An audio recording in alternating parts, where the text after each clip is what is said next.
اعوذ باللہ من الشیطان الرجیم بسم اللہ الرحمن الرحیم۔ محترم سامعین اکرام، السلام علیکم ورحمۃ اللہ وبرکاتہ۔ امید کرتا ہوں آپ سب خیریت سے ہوں گے۔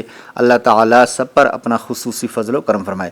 سامعین، بہت ہی زبردست معلوماتی ویڈیو لے کر آپ کی خدمت میں حاضر ہوں۔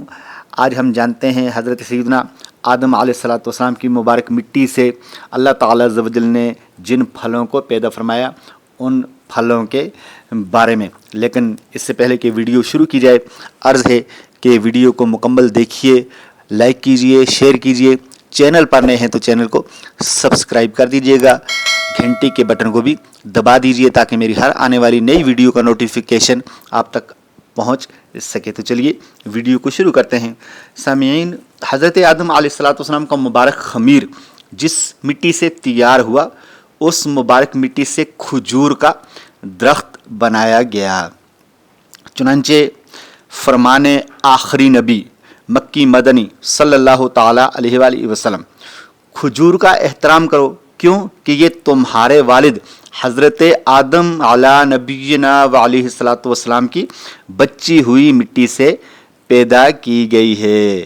ایک اور روایت میں ہے کہ کھجور، انار اور انگور کو حضرت آدم علیہ السلام کی بچی ہوئی مٹی سے پیدا کیا گیا ہے۔ سبحان اللہ، سبحان اللہ، اللہ تعالیٰ عز و جل کی قدرت پر قربان جائیے۔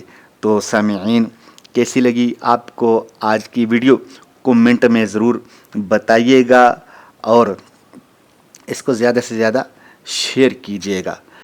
اگر زندگی نے وفا کی تو ایک بار پھر بہت ہی زبردست کسی ویڈیو کے ساتھ آپ کی خدمت میں دوبارہ حاضری دوں گا۔